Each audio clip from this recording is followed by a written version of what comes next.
classic white man bullshit. You are so obsessed with me. Would it kill you to say thank you?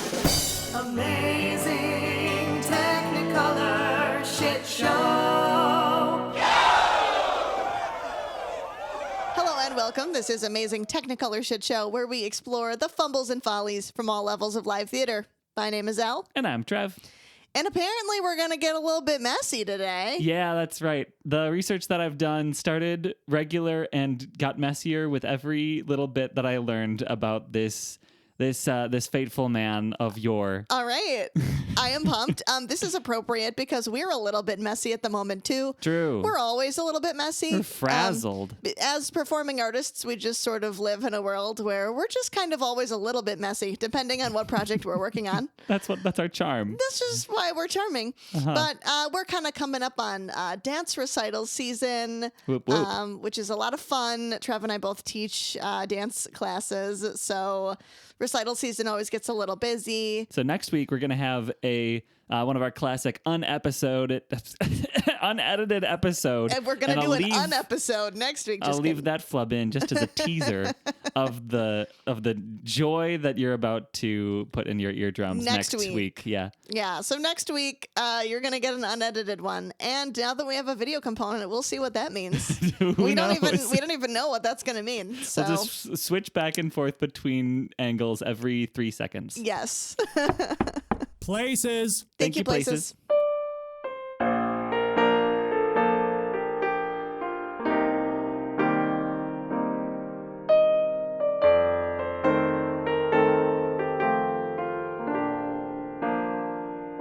Today, the tale of a man who accidentally invented a genre of comedy, offended audiences with terrible acting, and stumbled his way into historical significance through nepotism and blind luck. This sounds like a classic man. You could not be more correct. Typical man. All right. Sounds good. Very typical. Collie Sibber. That's Not a his typical name? That's his name. His name is Collie Sibber. All right. Was an infuriating presence in the theater world from 1671 to 1757. So, Cibber, Cibber, it's an English name. Okay. Lived in London through this time, constantly picking fights, making terrible decisions. If you think that your theater scene has a hapless know-it-all, making it rough for everybody else, Which most of them do, to be some fair. of them do. It's not a requirement. But regardless, you best be glad that you do not have a Collie Sibber in your theater community. Wow. Okay. It can always be worse. Okay, so let's begin at the beginning. Born in London in the 1670s, he's immediately given more than his fair share as a child of some cultural standing. His father is distinguished sculptor at the time. He goes to the best schools. He's got good money. Things are okay for Collie Sibber at a time in England when life was really kind of shitty for most people. Okay. Super privileged. Yes. All right. I'm okay. Sibber doesn't get into the college he wants to get into. He doesn't like the job that his dad finds for him, so he bumbles around for a bit before deciding to become an actor. Okay. All right. After a while of getting ignored, he eventually works his way up at the Drury Lane Theatre Company. We've mentioned the Drury Lane before. Yeah. It's a very well-regarded, especially at the time, theatre in London. Okay. He marries this really well-regarded actress, Catherine Shore, and they start having a ton of babies, like you do. And he tries so hard to make it as an actor himself, but people do not like it. Later, a critic would compare his acting to, quote, the heavings of a disjointed caterpillar. Wait. A disjointed caterpillar? The heavings. The heavings? What? Okay, I'm impressed with the insults of the 1600s. Oh, the insults of the day. Wait, 1600s? 1700s, yeah. 1700s. I'm impressed Early with 17. these. I'm impressed with these 1700s insults, first of all. But also, how bad does your acting have to be if someone uses the word heavings to describe it? Sibber is unanimously panned as an actor. Wow. Nobody likes it. Nobody has a good time at a Sibber show. Okay. All right. Go on. So meanwhile, Sibber is writing. He wrote this play called Love's Last Shift. And this is where I mentioned he invented a genre of comedy. At this time in the British Restoration period, when everybody was getting celebratory about the end of the Puritan regime, they were getting back to partying. And at this point, comedy is very bawdy and raunchy. Okay. And it's always about these like rich assholes doing asshole things and getting away with it. Okay. But Sibber finds success with this play where the character of the rake, the scoundrel character, actually genuinely reforms throughout the show and becomes a good person. He whips around and becomes the hero. Okay. So essentially Bridgerton. Okay. So he invented the Bridgerton Love it. plot device. Okay. I love that. I love that Cool. very much. But what he really did was somebody who nobody liked, wrote a story where the guy who nobody liked turned out it to be all the good guy. around. So Okay. I think it's, Cool. you can see where this comes from, Classic maybe. Sibber, always trying to get everyone to like him to no avail. Okay. All right. Right. But for what it's worth, Sibber correctly guessed that the audiences of his day were looking for comedy that made them feel good rather Yeah. than feel shitty. Yeah. Okay. So Sibber was kind of on the cusp of what was new at the time, which Okay. was good for him. A little bit cutting edge. All Yeah. right. At this point, things are really looking up for Collie Sibber. He is seeing success as an actor in this show he wrote, as this ridiculous foppish character that he named Sir Novelty Fashion, Oh, wow. Sir Novelty Fashion. which is truly funny. That's really funny. Okay. Sir Novelty Fashion was sequeled. A man named Sir John Vanbrugh wrote a sequel play, which is like an honor at the time, where the character was renamed Lord Foppington. And Lord Foppington became one of Sibber's signature roles. If you look up a picture of Sibber, you'll find, a painting or a carving of him in this like powdered wig, looking very fancy. Yeah. And this was his shtick. Okay. He couldn't make it as a serious actor. Okay. So he became this character of himself, Okay. Lord Foppington. All right. And he made a living off of You it. know what? I can't blame a guy for, doing what worked. He was like, well, if people don't actually like my acting, maybe they will like my satirical, Yeah. caricature moment. Okay. And to some extent, he's poking fun at Yeah, himself. yeah. He is the fop, and he knows it. We love a personality. All right. Okay. So he becomes a little bit more of a famous name, and he's getting to the point where he's able to make some big decisions. When he starts a show, a lot of people sign on to it. So it is here where Sibber made the move that might have been the tipping point in his infamy. Infamy. He adapted a version of Shakespeare's Richard III that kind of ripped different pieces and parts from several of Shakespeare's history plays and mashed them together, plus a bunch that he wrote himself.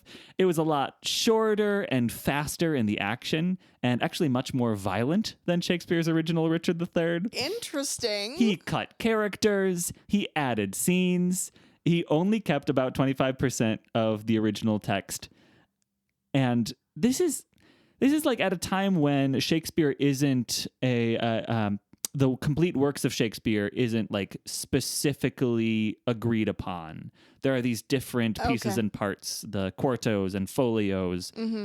Scholarship of the day is all about trying to figure out what Shakespeare, wrote and what the correct text was. But Collie Sibber said, "That's boring. He I'm said, just I don't give two shits. gonna make my own." Wow. Okay. Bold. And of course, Sibber played Richard III in his own show. Oh, yeah. And everybody hated his performance. He was a one-trick comic fop actor trying to play this dramatic villain king. Okay. And So he knew he it. tried to do it seriously. Yeah, right. Okay. But it didn't work. Okay. All right. But he was like kind of at the top of his game at this point, and so people kept showing up to the show, and his version of Richard III became the de facto version of Richard III that people would produce for 150 years. Wait, they were using his like trash version of Richard III? Yeah. Like not the real Richard III? His version of Richard III became like the version of Richard III that you do. But why? But why though? Because it's like it was cobbled faster together. and more fun, But it was and just- it was violent. It was just cobbled together from random things. Like it wasn't actually real. Wow. Yeah. Oh my gosh. Much like the American public, people will just do anything if they can get some gratuitous violence. Okay. Yeah. Wow. So like also at this time, the Drury Lane Theater comes with its own cultural weight. So maybe it's not so much the fact that it was great or that everybody loved it, but it was the version that the Drury Lane Theater Company was performing. And so everyone decided that everybody did it. everyone just said like, oh, well, they're legitimate, so that must be the right one to do. Mm-hmm. Wow. Yeah. So then when people came to their senses 150 years later, were they like, why is everyone doing this monstrosity? Right. Yeah, not everybody loved it at the time. You know, there are all sorts of people who start to get a little peeved at Sibber because he's not doing things the historically accurate way. Yeah. So especially a lot of the poets and writers and thespians of the time that were on the side of correctness, they started to get pretty annoyed at Colley Cibber. Okay. And I can yes, understand that. Later on, things did revert back to the original Richard III, but that's a story for another time. Okay. As for Cibber's part, his fame pushed him to the very top of the Drury Lane, and he took over in 1710 as actor-manager. And here's where things really start fracturing. Cibber is accused of shady business practices, casting himself in roles that he had no business playing. There are even some actor revolts that some scholars attribute to the mismanagement of Cibber and his team. Oh, goodness. He also, it seems, had become a shill for the Whig party, the political party called the Whigs. Yeah. And he had been writing plays in support of the Whig political causes. Oh. In response, when they were in power in 1730, they named Colley Cibber the Poet Laureate of England, Oh, my. which is a move that was widely considered a pat on the back for his loyalty rather than a nod to any kind of poetic talent. This is a huge deal, by the way, for anybody who knows the U.S. Poet Laureates of the last few years have had like 1 or 2 year tenures. Mm-hmm. The previous Poet Laureate of England before Cibber had held that position for 12 years. Okay. So this was like the crown saying that he was the best poet of the age, which was very much not the case. That is wild. This guy who sucks, arguably, he Yeah. sucks, and everyone knows it. Uh-huh. And his play is trash. And just because He doing writes some stuff plays for in the support of Whig- the king. Yeah. He's doing stuff for the Whig party. So they're like, all right, you're the best poet we got. You are the top of the top, the cream of the cream. Wow. Oh, this is some classic white man bullshit is what this is. You're so right. Okay. This is the moment that it becomes open season for attacks on Colley Cibber, though. Okay. His contemporaries start to fire off at his terrible odes to the king, his shady dealings, his Yeah. mismanagement of the Drury Lane. All right. Notably, the writer Alexander Pope starts publishing these little pot shots at Cibber in his works. All right. You've heard of Alexander Pope, even if you haven't heard of his name. He's the one who wrote To Err is Human, To Forgive is Divine. He's like one of the most quoted writers of his time. Almost like he maybe should have been the poet laureate. One might think that he was Perhaps. feeling a little snubbed. Yeah, maybe. Okay. Pope and Cibber ran in the same circle when Cibber was managing the Drury Lane, and there is one time in the 1710s when Cibber apparently publicly mocked one of Pope's plays. Oh, And- Cibber. Cibber. Oh, classic. Pope apparently never forgot about it, and the two of them, by this point, especially with Cibber as the 1730 Poet Laureate, the feud between the two was in full swing. Oh, I really hope that this little feud just has some petty explosion that just turns into some. Is it going to get violent? It's Tell gonna- me it's going to get violent. Well, petty for sure. Petty for sure. Okay. TBD on the I violence. want to see these two like fop poets going at it, tearing off each other's wigs, makeup throwing smudged, down the gauntlets. throwing fists. Uh-huh. I want to see it. I don't have that in my notes here, but we can assume it happened. Yeah, all right. But what Pope does do is he starts writing plays and poems with these backhanded references to Cibber, sometimes, though, naming him outright as like a shorthand for poor company. Like Cibber's name turns up in these essays that Pope writes, and when Pope is writing about like the lowlifes, the uncultured, the rabble, he shouts out Cibber's name specifically. Oh, he's like, oh, you're being a real Cibber right now. Exactly, yeah, that kind of thing. This goes on and accelerates for years. Okay. Colley Cibber responds in 1740 by publishing an autobiography, unheard of at the time for an actor. Autobiographies were for like, the monarchy and the clergy. Yeah. He titled his autobiography An Apology for the Life of Colley Cibber. Okay, that's hilarious, and I love that. This guy, he goes back and forth from me being like, oh my God, this guy is ridiculous. I just, who wants to deal with his bullshit? And then he has some really funny moments. That's clever. It's true. Okay. The word apology in this day is more like the word defense. Okay, you lost me again. The subtlety that we read with today's eyes isn't quite there, but it is very much like a passive-aggressive title. So Cibber's saying like, well, to play devil's advocate. Yes. So or, like, there's in my defense. There's no gray area here that, this is like an apology or not an apology. Yeah. This is a passive-aggressive rant. Okay. Cibber rambles on for over 300 pages about how he was always right, everyone else was being dicks, and whenever he got bad reviews, it was because he was trying to write poorly for satirical effect. This book is crawling with that kind of like insincere self-deprecation where he actually thinks he's amazing, but he's like, however unworthy I am to be in such a great position I'm in. Yeah, he lost me again. This guy's the worst. All right. From this book, we get very little information about, his wife, his children. Yeah. But we get chapters and chapters of how he was the best of the best at managing the Drury Lane and how his performances were so terribly clever. In fact, this is a really helpful work for historians of today to learn about what theater was like at the time because of how thoroughly Cibber was just ranting about everything that was going on. Okay. It's a very historically useful book. Okay. Alexander Pope reads it. Is he moved? Does he decide to stop taking pot shots at Cibber? I will leave that to you to make an educated guess. Of course not. They're going to fight in the street. Whigs a flying. Whigs akimbo. Cibber responds in 1742 after 2 more years of little jabs by Alexander Pope. Cibber publishes a pamphlet.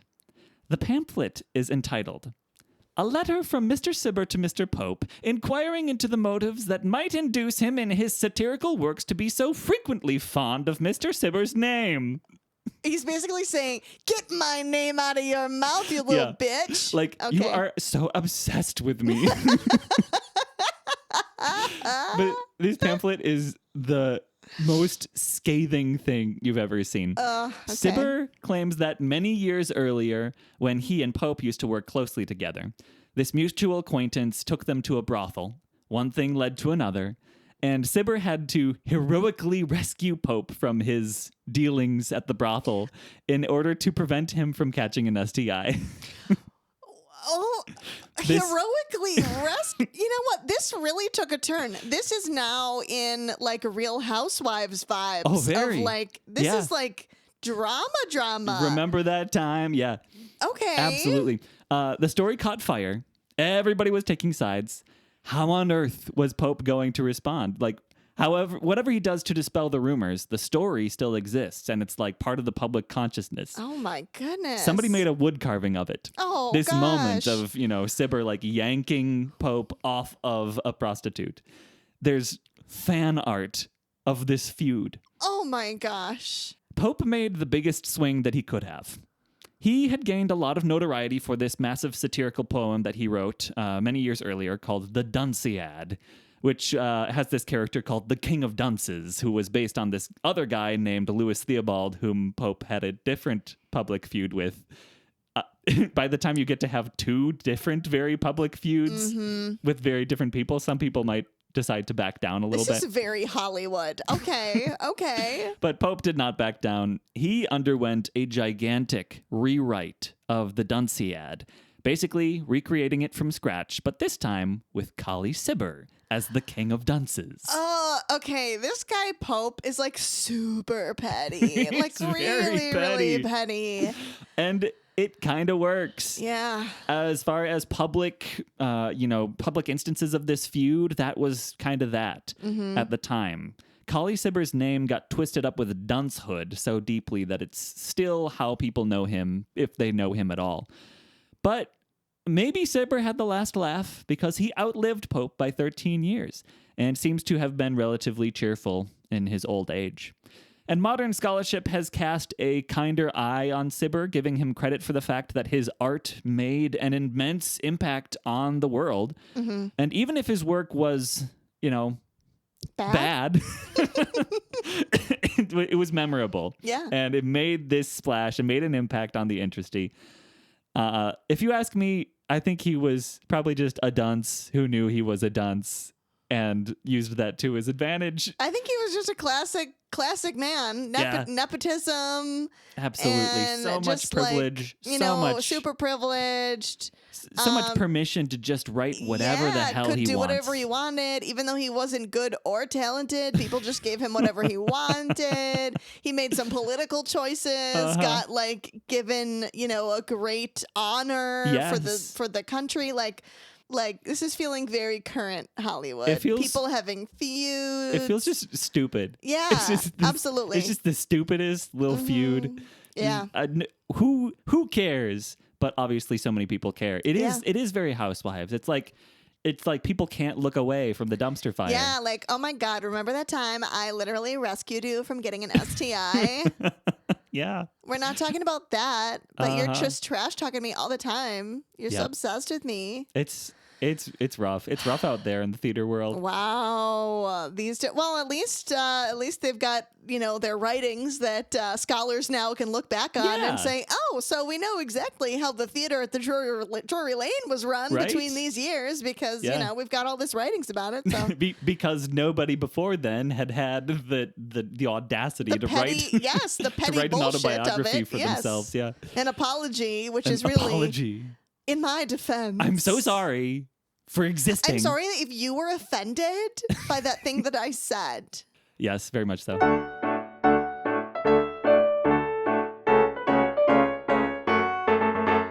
All right, so for today's story, we have a celebrity mishap. Celebrity gossip. Celebrity mishap. This Drama. is not current, actually. This is Hugh Jackman recently shared this hilarious mishap story Oh my from gosh. earlier in his career. Cool. So early on in his career in the 90s, Jackman was playing Gaston in an Australian production of Beauty and the Beast. Of course he was. Yeah. It was a demanding show, and he had been dealing with persistent headaches. Jackman was diagnosed with dehydration and told that he needed to greatly increase his water intake. The kind of person that needs to be diagnosed with dehydration. Yes. Like, hey, I'm a doctor. You should drink more water. That wasn't just a joke. Yes. That's not just a thing that doctors say. It was also the 90s where, True, people yeah. weren't as into the fitness craze as they are today. I'll give Hugh Jackman some leeway. Well, Jackman may have gone overboard on day one. Oh, no. During that night's performance, he had to lift Belle up while singing. Oh, no. As he picked her up over his head, Lil Pee-Pee Trickle came out.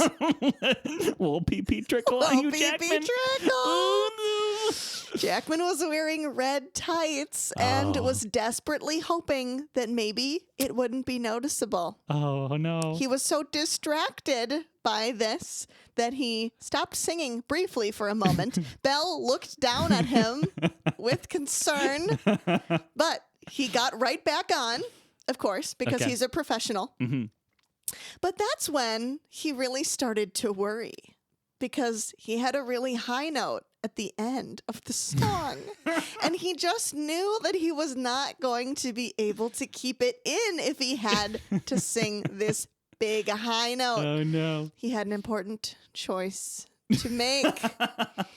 Do the good ending and fully wet Do his it. pants, Do or it. improvise a less stressful ending to the number. Ooh, no. He decided to go for it. Oh, But- that's it. That's why he's where he's at right That's now. why he's the greatest showman. That's why he's the greatest showman. You're so right. Sure enough, while singing that high note, out came the rest of the contents of his bladder.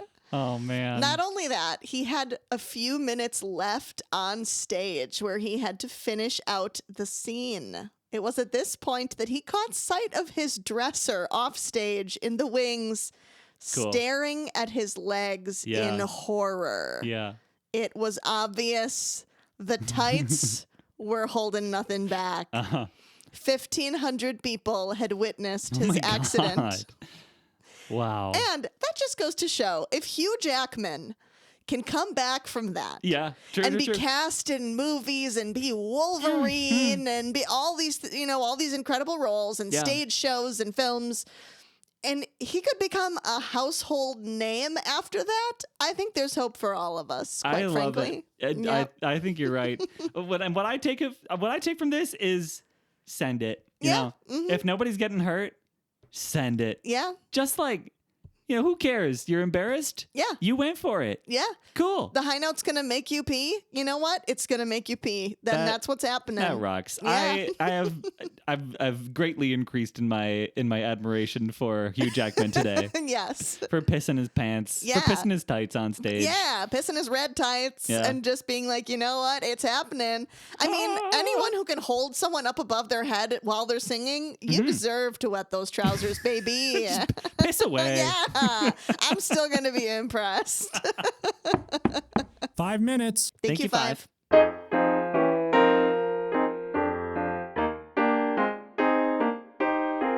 So, Elle, just as Collie Sibber mangled up his own version of Richard III, I'm going to ask you to mangle up your own version of a classic musical. Oh, Sound good? okay. All right.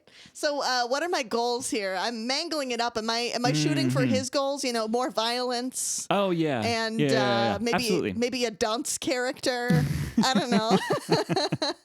Well, here's the thing. I think we can all agree that the musical Mary Poppins is boring. Okay. It's not long enough. It's not violent enough. Yeah. Okay. And it's just not marketable in today's modern climate. Okay. We need a movie musical that competes with all the Marvel movies and all the horror flicks that are coming out this summer. Explosions. Yeah. Gratuitous violence. Yeah, we're going nuts for summer movie season. Okay. Okay. First of all, you're the best actor you know, so obviously you're going to be Mary Poppins. Do I have to be Mary Poppins? Or? Yeah, well, I mean, obviously you're going to be Mary Poppins. Oh, I have to precast myself as Mary Poppins. That's part of the deal. Okay, that's part. If I were picking who I got to play, it wouldn't be Mary Poppins. But all right, no, that's fine. I'll be Mary Poppins if There's that's the thing, though. How do you change the character of Mary Poppins to fit your exact wheelhouse so that you don't have to work hard at all? My precise wheelhouse. Okay, all right, this is fine. Mary Poppins, she's no longer a soprano. Perfect. She's now a jazzy alto. Nice. Yeah. I love it so far. Okay, and she's not prim and proper. She's a little brassy. Cool. Yeah. I love it. Okay, That sounds perfect. cool. Sibber's version of Richard III begins with a murder. Does Okay. your version of Mary Poppins begin with a murder or something equally dramatic? Oh yeah, absolutely. Mm-hmm. Let's see, which of these characters can we do without? Let's see, who's got it coming? I mean, either of the parents, I suppose. Those Bankses, they don't come in much. No, I think it's got to be one of the tertiary characters because the Oh. Bankses are kind of important to the plot. Oh, I guess so, Mr. sure. Banks is like the pivotal.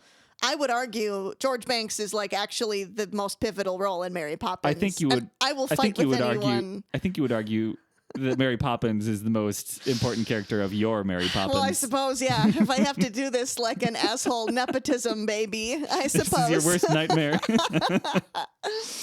I think we're going to have to kill Bert. I think Oh my gosh. Bert's going to have to be the one who goes. Because I can't have anyone upstaging me, You're obviously. so right. And I feel like Okay. if I were doing this like in the most asshole-ish way possible, I think I got to take out like the other person with the really good like killer numbers so that now they're all mine. That's amazing. So Bert's getting killed. Bert gets 15 murdered? minutes in. 15 minutes into the show, he's murdered. Amazing. Who Yeah. does it? Is it you? No, it's Mrs. Banks. Mrs. There was a Banks. torrid affair. Hollywood loves a sex scandal. Oh my torrid god. affair. Mrs. Torrid Banks affair. did it. Holy Yeah. cow. Okay, that was my next question. I was going to say that the character of Bert is distracting from you, but Yeah. I was going to ask you to change Bert into more like a bit role, but let's just create a bit role from scratch because you need like a sidekick, yeah, like yeah, a yeah. wisecracking talking animal or Okay, something. I think we're actually going to take Neelius the statue from Oh, the cool. Broadway version. Yeah. Neelius the statue is now just like a comic relief. Yeah. Just like shows up periodically with some like wisecracking business and then turns back into stone again. Awesome. It's going to be giving like gargoyles from the Hunchback of Notre Dame movie. Great. Yeah. That's perfect. You know, a very dark story with wisecracking gargoyles for no gargoyle. reason. Yeah, mhm. Yeah, sweet. Okay, the plot. It's way too involved, and I just need it to be simplified. Okay. So, in 3 beats or less, how does your Mary Poppins teach the Banks children to be practically perfect? Clean up the house. Okay. Which happens. They do. They do that. They clean up the house. Dad learns how to say thank you once in a frickin' while. Mary Poppins just comes out and slaps Mr. Banks across the face. Yeah. And that's about it. I think those 2 beats. 2 beats, I think we can do it. Clean up the house. They cleaned up their room and that fixed everything. And Dad needs to just say thank you once in his freaking life. Cool. Yeah. Cool. Awesome. Let's talk about the fight scene. Or the lack thereof, you know. This is in the solving of the mystery with Bert's murder, I'm Maybe. assuming. But you've got to battle the mean nanny, Miss Andrew. Oh, yeah, absolutely. In this climactic duel that shows everyone what a strong and powerful actor you are. So, Okay, like, yeah. what are you thinking? Like knives or swords? Explosions. Explosions. Definitely. Yeah, describe the There's- fight. I'm gonna say like katanas. Ooh. Neat. And also, like, for some reason, all of the buildings of London are on fire. Yeah. I And don't then think we need to explain why. they just are on We're fire. fighting with katanas, and there's explosions behind us. And we're running through an old, empty orphan mill. You know, the mill where the orphans would work. It's empty now. Mill, running water sequence. 15-minute action Action-packed sequence. 20-minute action sequence. Katana battle through an orphan Explosions, mill. katanas, yes. All right. Okay, step in time. Does anything need to be changed there? Or do we just leave it as I is? mean, it's my number, obviously, now, because Bert's That's no right. longer with us. Ding. Check. So my number, and instead of being, I guess, chimney sweeps, because they're not really relevant anymore with That's Bert true. being out of the And they're picture. dirty. It's and they're now poor. it's now the mill workers Oh, okay. They're also doing poor. step in. They're all same deal. They're dirty. They're poor. All right. We do step in time. Very similar. Awesome. Yeah. Works for me. Finally, though, Mary Poppins needs a new catchphrase. Hit us with it. It's got to be. Would it kill you to say thank you, George? Would it kill you to say thank you?